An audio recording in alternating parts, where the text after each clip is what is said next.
This is actually my third attempt. The phone's been cutting out with high temperatures. I've actually tried to put it in the freezer, so we'll see how we go. I think what I was trying to say beforehand was that as I've aged, my how my metrics for classifying best life has expanded. So like when I was younger, school holidays, just sitting down playing PlayStation all day would have been enough for me to say, this is great. I can't imagine that satisfying those that criteria in today's world. So that was that. All right, question 5. This is actually my second time doing it, but it hasn't recorded. So okay. What is the biggest challenge of your life right now? So I look at it as saying this journey for or discovery of self-awareness is definitely a significant challenge and something I'm working towards, and through that then learning to love myself, accept myself. And yesterday I went to a philosophy talk on what is the meaning of life, and somebody spoke, and it moved me enough to actually, I cried in public. Well, not cried, but I had tears there. And what she was highlighting on was some of these aspects, but then finished off with something I hadn't really given any consideration to, which was through all that, then forgive yourself. And that really struck a chord. Thought it was very relevant. The thing is, though, even though those elements are all important to me, I don't have a time frame of saying, okay, end of 2019 I'll be self-aware. I know it doesn't work like that. It'll happen when it happens. So even though it's a large motivation and an important goal for what I'm doing, I don't see it as a challenge because I don't know if I will ever even complete it. So what do I see as a challenge then? Interestingly enough, I got onto this what I see as my biggest challenge. I only got onto like literally 2 days ago, and it's from watching Dave and Shan make a post on Ed Mylott and this whole learning to trust yourself, building self-discipline. And it gave me the realization that through this challenging period that I'm going through, I've actually lost the ability to trust myself. There's a lot of commitments, especially over the past month, that I said I'd do, and I'm not doing it. It's not like I'm doing anything meaningful in replacement of that I could accept. I'm just finding excuses not to do it. I don't understand why I'm avoiding it, but I am. I realise that now, and so my biggest challenge right now is to do those small little building blocks, bit by bit, piece by piece, build trust in myself again, that if I make a commitment, I'll stick with it. Yeah. Okay, so question number 6.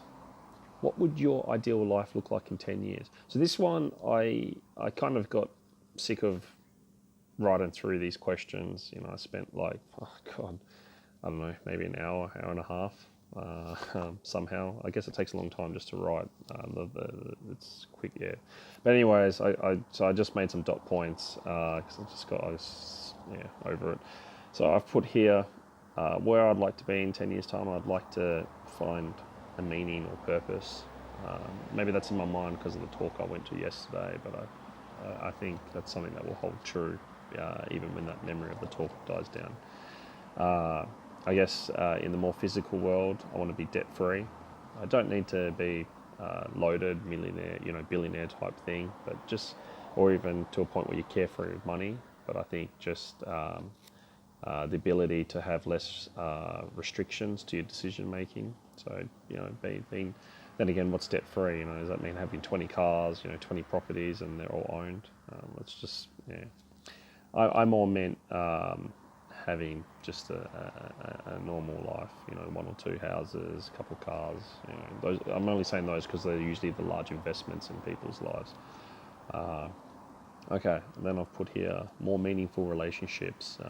And not that they aren't currently, it's just I want them to have an even higher degree of honesty and authenticity. Yeah, absolutely. Obviously, that would be within my main circle, but I suppose, even increasing the amount of honesty and authenticity in the next tiers as well. Obviously, having life's needs and creature comforts available, that was implicit. Like, I'll just mention it for the sake of it, but yeah, essentially whatever my quality of life now at minimum would need to increase in 10 years. And also I've put here, regardless of where you're at, I'd need some form of passion project. Don't know what that is, but I need that. So essentially, ideally in 10 years' time, what I'd like is to be closer to finding that optimal balance between doing things for myself and things for others. And I'm not there yet. Cool, so those are the 6 videos. Then as a little gesture to SaraMBTI, she made a video about stereotypes, and I said it would inspire me to make a video. And I was actually referring to this typing video, but she sent a follow-up saying that she would like to see me respond to some stereotypes. I can't remember if she knows I'm ENTJ or not. It doesn't really matter. So I've just dumped some very quick stereotypes, and we'll see where we go. So the first one is ENTJs hate people won't work together. They're lazy or ignorant. And I'd say absolutely true to all 3. Which one do I hate more? People who won't work together, people that are lazy or people that are ignorant.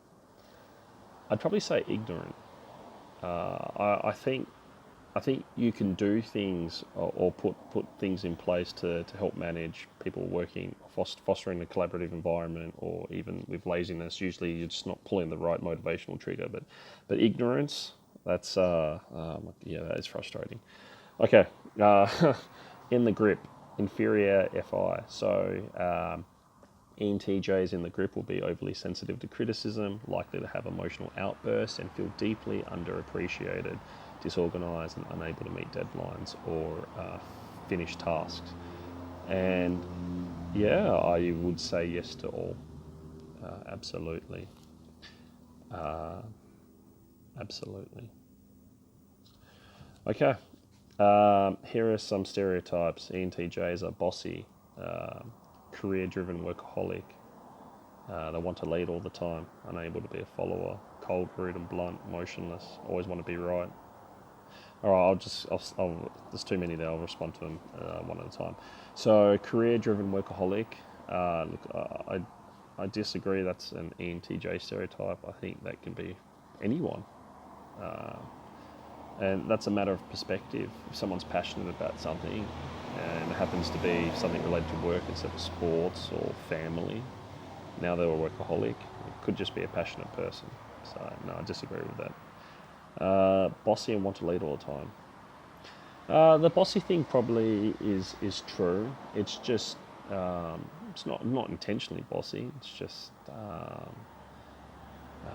come to a quicker understanding of what's required than the majority. So and then wanting to lead all the time is absolutely false. In fact, I don't want to lead. I'd rather be whatever I'm in needs to be well led. So it's either, if it's by someone else, fine, I'm more than happy with that. I'm more than happy to do what's required to support everyone else.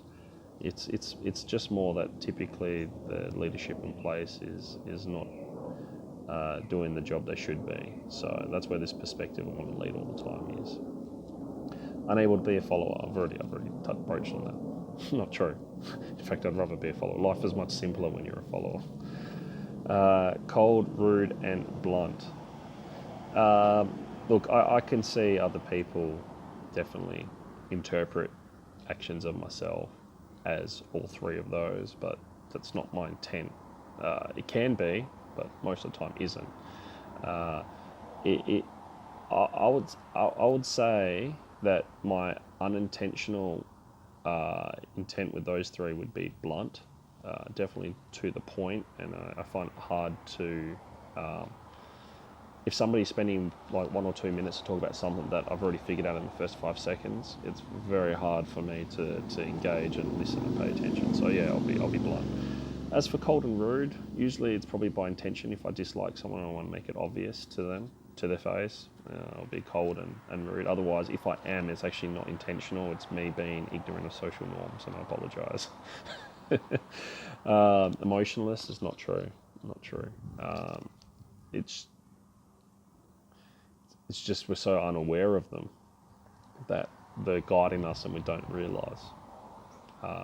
And it's not until you get older and you sit back and reflect on poor decisions that you've made or good decisions that you've made, and you realise that you're actually quite governed by emotions.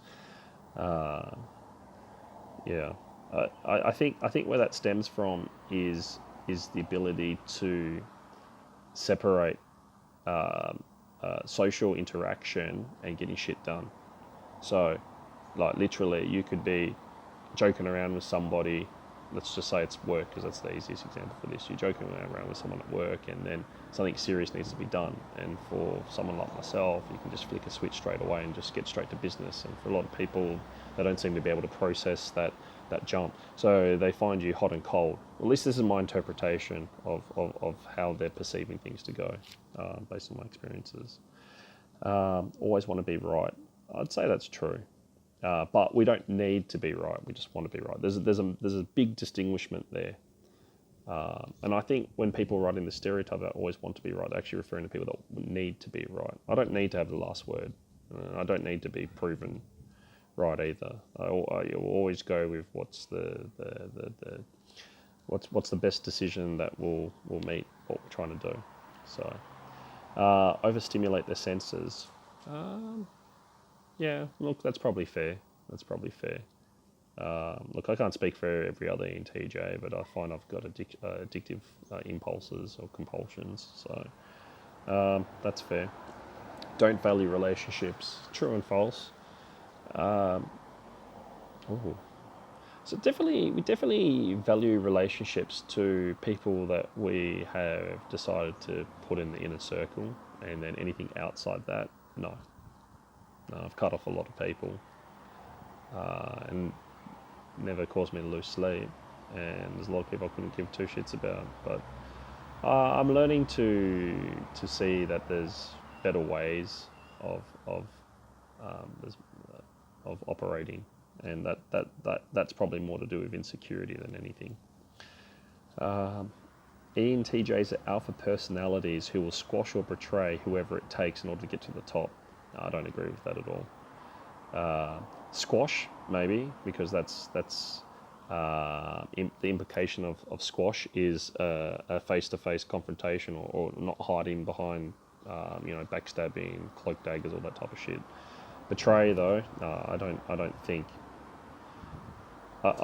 It's not that an ENTJ won't betray. I think there'll be extremely conflict about getting to a point of betrayal, and that they'd probably, if some form of betrayal is required, they'd probably talk up front with the person before the event.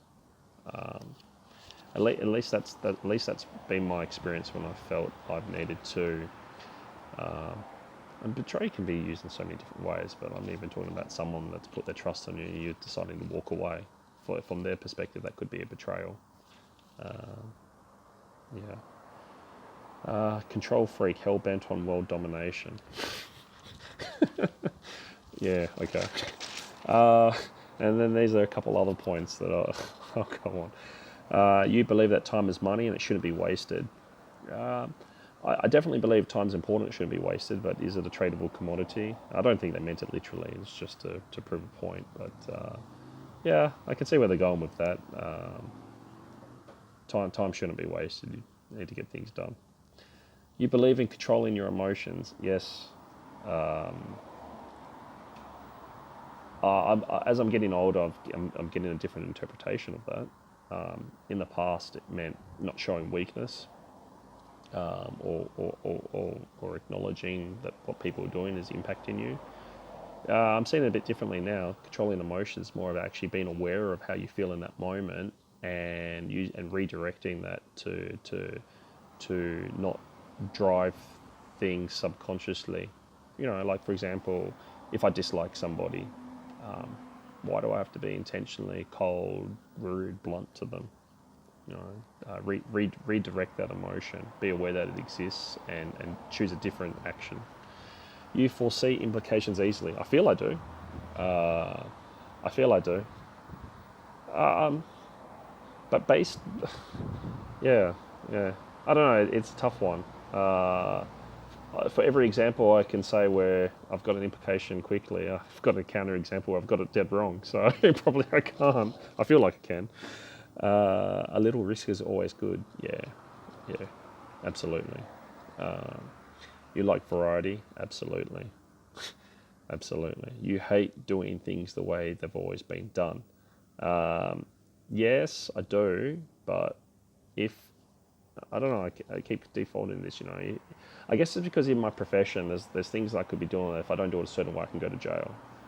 And so what I've learned is if there's a specific reason why something is done, do it that way. But if you're going to do something repetitively, at least understand why you're doing it. I can't stand people that do it because that's just the way it's been done. That actually really frustrates me. Again, ignorance. That was good. You've met the you're the heartless dictator that many stereotypes describe you as. Once again, I don't agree with that. I think ENTJs, myself and two others that apparently ENTJs. I say apparently because I've only seen them in social aspects, not professional. But I don't think, I think we've got deep care for the people that we're responsible for. So heartless dictator is not true. It's just more that once again, I feel this comes about from that we can swap hats seamlessly between logic and our feelings, and for better or worse, we're capable of also separating those two aspects as well, or in order to justify and not lose sleep. You like structure and organisation. I like having structure and organisation around me. I don't necessarily like doing it or even devising it, but having structure around me, I do appreciate. You can spot phoniness quickly. Once again, I think this is very similar that you can foresee implications quickly. I feel that I can spot if people have a bullshitting me quite easily, but what I can't come to grasp with is why they're doing it. Yeah. You are extremely decisive. Yeah, I am. To the detriment, I think sometimes. The other thing is that decisiveness. What I've learned recently, some people feel that being judgmental too quickly. What they don't realise is that I use that judgment as a prompt to trigger the thought process on what I actually think about something, because quite often when I'm talking about something, I've never actually thought about it at all. I'm just making up stuff on the spot. And so I need it's almost like a debate in the sense of I need a position, what's the motion, and from there I can figure out which side of the fence I want to choose, because I've literally never thought about it before. So I use that judgment to start that thought process, and I'm actually personally I feel actually quite open to what people to do after that, but sometimes it's actually already too late. They think that I've compartmentalized them in one spot. Anyways, that's my video on stereotypes. So thank you again, Sarah. Thank you again, Karen and Laura, for your feedback on my typing videos, to my friends that have seen it, and lastly, thanks Dave and Shane. All right, bye.